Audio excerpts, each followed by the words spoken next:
'Twas the night before Christmas, and all through the camper, moisture had built up and made it all damper.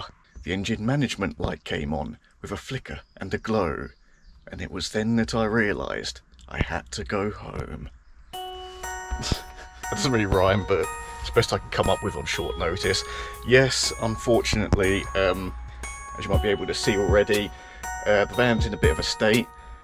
Basically, because it was so cold, and I had made the horrible mistake of screwing the ceiling directly to the metalwork, condensation had built up on the wood, and of course that had started to grow mould on it.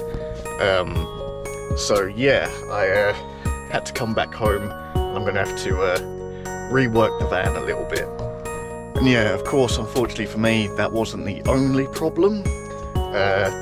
I had pretty much a complete electrical failure. I think water had got behind the dash and was messing around with some of the electrical components. Turning on the van meant I had to turn on lights before starting up the engine to get lights to work. But when the car was running, I had no windscreen wipers, indicators weren't working, stuff like that. Yeah, so something that I have found to mention there for some reason is that the problem actually solved itself, or that one did at least.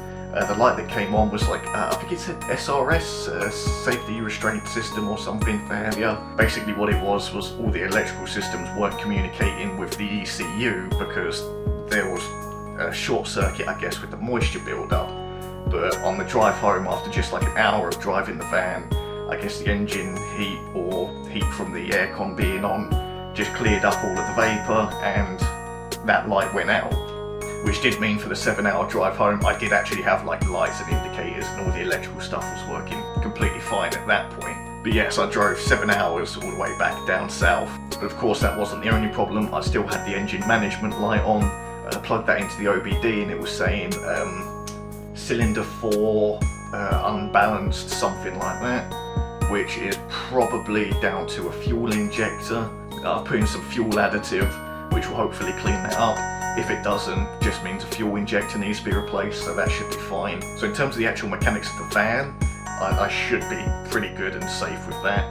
It's just all the interior stuff of the actual camper van side of it that needs a bit of rework. Anyway, back to the video. So yeah, obviously I've already started taking down all the panels that have mould on them. Unfortunately there's more under the bed, which I'm going to have to deal with that as well. It's Christmas now, so I'm not going to do anything about it just yet. But this doesn't mean the end, it just means it's on hiatus for a little bit. I want to get some of that foil insulation, gonna redo the whole roof. I might wrap the wood that I've got to stop that from happening again, or I might just replace it with plastic. That'll be sort of the preferable option, I think, but we'll just have to see how much that costs and getting hold of the materials and everything. So yeah, for the next however long it takes, I'm going to be reworking the van. Yeah, and then maybe sometime in the new year I'll be trying again. Try going up to Scotland again and seeing what happens there. But I mean, look, you can, I don't know if you can see it, but all the moisture that built up on the back door has caused the paintwork to bubble and peel off. So there's plenty of stuff that needs dealing with. I don't know I can't remember if I mentioned this in previous videos, but the electrical system was really struggling with the low light. I could barely run the fridge or anything, so that's something that I wouldn't mind looking into. You probably already saw that the shower section has just been completely ripped down. This is quite a good opportunity though, because there was stuff that I didn't like about it that I wanted to change. This gives me a chance to do that, get it better insulated, stop all the moisture build up and all of that stuff. Probably redo all the shower stuff and gonna hopefully make it look a bit nicer, because it was a bit rustic looking, didn't look great.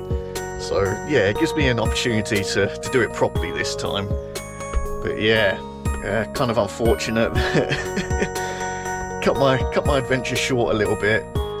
It took me 7 hours to drive all the way down from sort of middle Scotland back down south.